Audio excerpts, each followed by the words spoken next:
하나님의 말씀 마태복음 10장 1절에서 4절. 예수께서 12 제자를 부르셔서 더러운 영을 쫓아내며 모든 병과 모든 약한 것을 고치는 권능을 주시니라. 12사도의 이름은 이러하니 베드로라 하는 시몬을 비롯하여 그 형제 안드레와 세베대의 아들 야고보와 그 형제 요한, 빌립과 바돌로메, 도마와 세리바테, 알페오의 아들 야고보와 다데오, 가나안 사람 셀로진 시몬과 가룟 유다 곧 예수를 판 자라. 아멘. 요한복음 1장 35절에서 42절입니다. 또 이튿날 요한이 자기 제자 중 2사람과 함께 섰다가 예수께서 지나가심을 보고 말하되 보라, 하나님의 어린 양이로다. 2 제자가 스승의 말을 듣고 예수님을 따르거늘 예수께서 돌이켜 그 따르는 것을 보시고 물어 가라사대 무엇을 구하느냐? 가로되 랍비여 어디 계시오니까 하니 랍비는 번역하면 선생이라. 예수께서 가라사대 와서 보아라. 그러므로 저희가 가서 계신 데를 보고 그날 함께 거하니 때가 오후 4시쯤 되었더라. 요한의 말을 듣고 예수님을 따르는 2사람 중에 한 사람은 시몬 베드로의 형제 안드레라. 안드레가 먼저 자기의 형제 시몬을 찾아가 말하되 우리가 메시아를 만났다 하니 메시아는 번역하면 그리스도라. 데리고 예수께로 오니 예수께서 보시고 가라사대 내가 요한의 아들 시몬이니 장차 게바라 하리라 하시니라. 게바는 번역하면 베드로라. 아멘.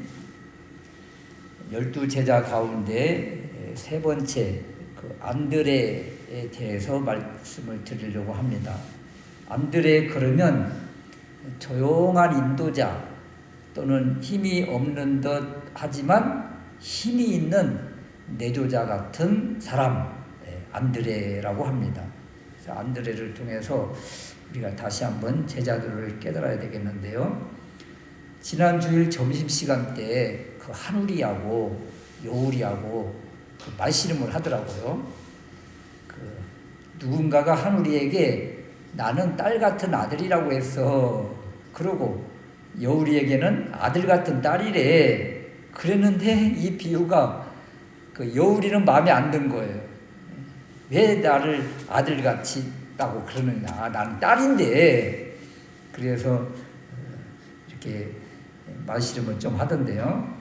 옛날 어르신들이 딸에게 쓰는 말 중에 그 선머슴 같다, 왈가닥 같다, 막 이런 말을 하는데 그 성격이 남성 같은 이미지, 강한 이미지를 가질 때 이제 그런 말들을 합니다. 오늘 우리가 안드레를 살펴보는데 안드레의 형은 시몬 베드로잖아요. 시몬 베드로와 안드레는 형제인데 이 시몬 베드로는 이 강한 남성의 이미지. 그렇다면 이 안드레는 어찌 보면 딸 같은 그 아들이라 섬세하고 조용하고 내조하는 듯 하고 또 부족함을 채워주고 그러면서도 전면에 나서지 않고 이렇게 숨어서 있는 일꾼, 그러면서도 또 헌신된 일꾼, 이런 모습이 바로 안드레의 모습입니다. 그래서 보이지 않는 자리에서 최선을 다한 그 일로 인해서 안드레가 있는 그 자리, 안드레 같은 사람이 있는 그 자리로 인해서 그 사람으로 인해서 그 전체의 공동체에 유익을 주는 사람이다. 어찌 보면 가정에서 그 어머니 같은 그 역할을 하는 사람이 안드레가 아닌가. 안드레를 통해서 이런 세밀함을 배울 수 있었으면 좋겠습니다. 첫 번째는 그 영적인 갈급함을, 또 영적인 사모함을, 영적인 통찰력을 우리가 배워야 되는데요.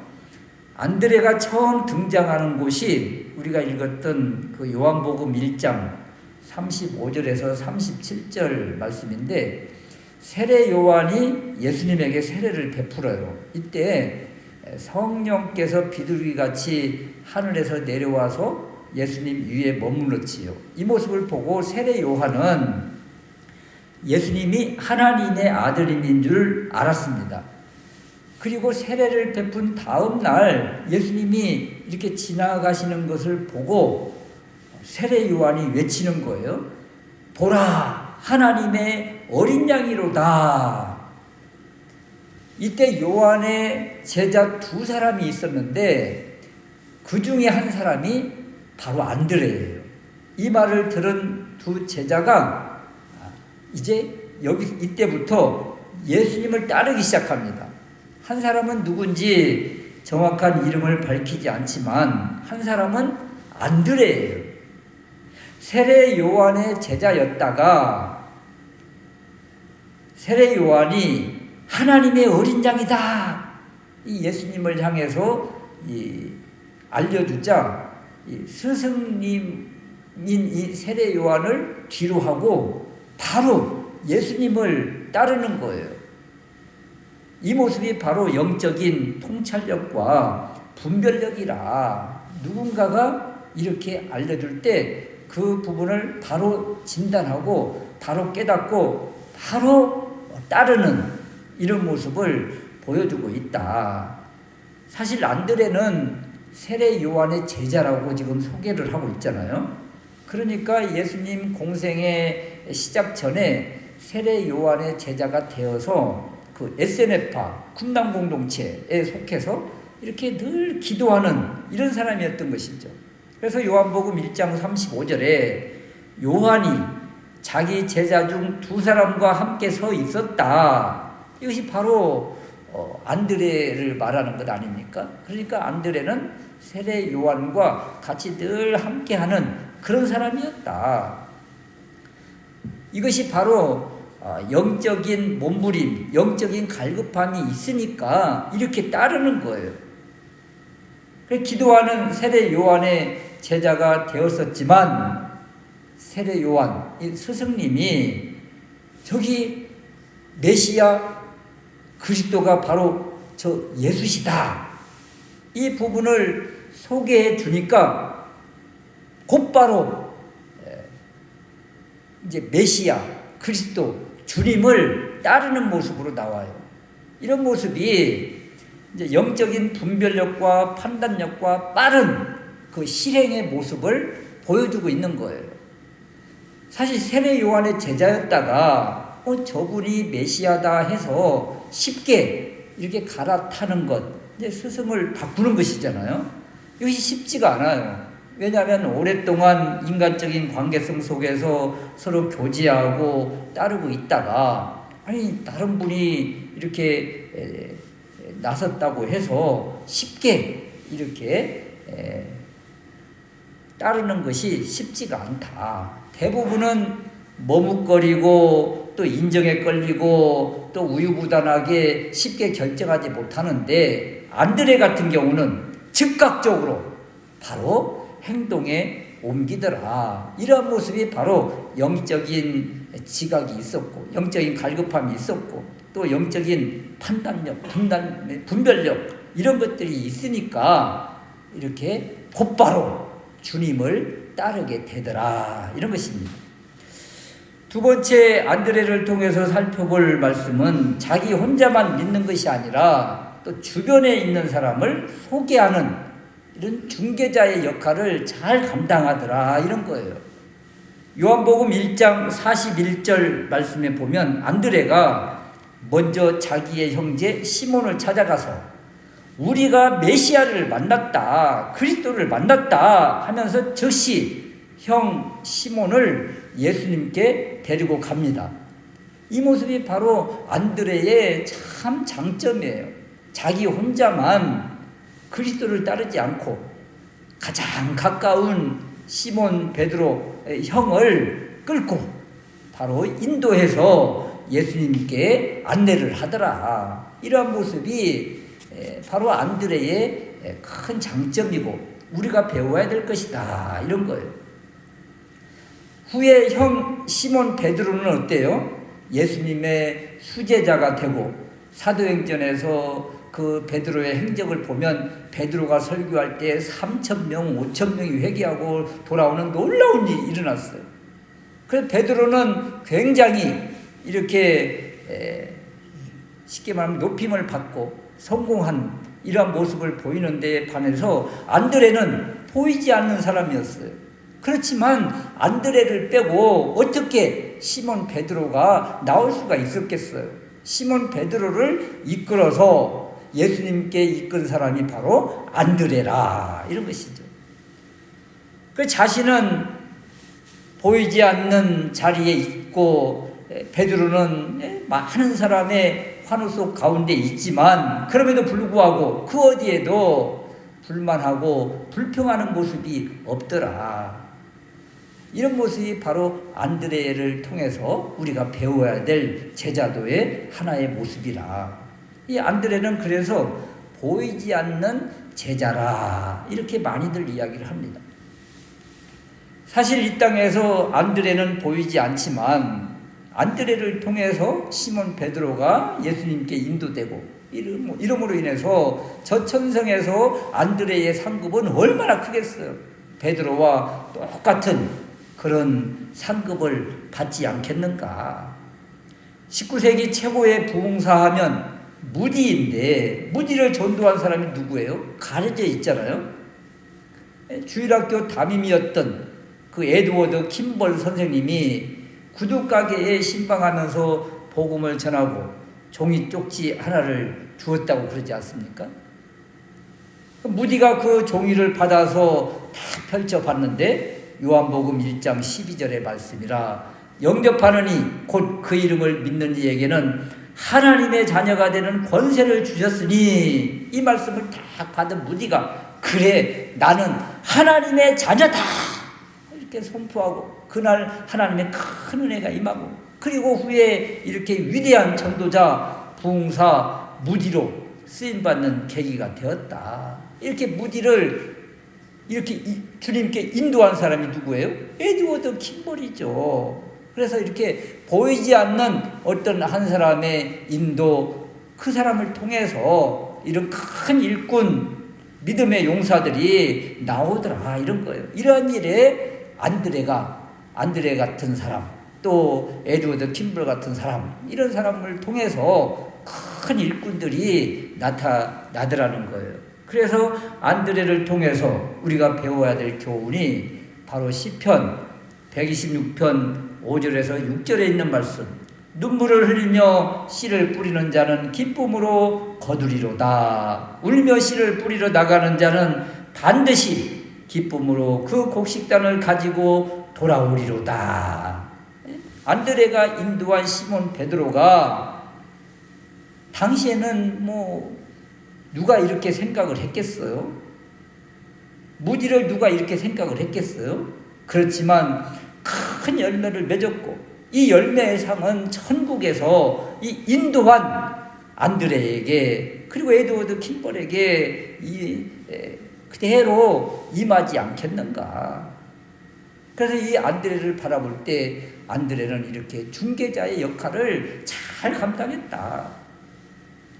또 요한복음 12장 20절 말씀에 보면 명절에 예배하러 올라온 사람 중에 헬라인 몇이 있는데 그들이 빌립에게 가서 우리가 예수를 뵙고 싶다 하니까 빌립이 안드레에게 말하고 안드레와 빌립이 예수님께 이들을 소개하고 여쭙는 부분이 나옵니다. 여기에서도 헬라인, 이방인을 예수님께 인도하는 일, 그 중재자가 바로 안드레더라. 그래서 안드레는 항상 자신은 중재자의 역할, 또 조연의 역할, 이런 모습이에요.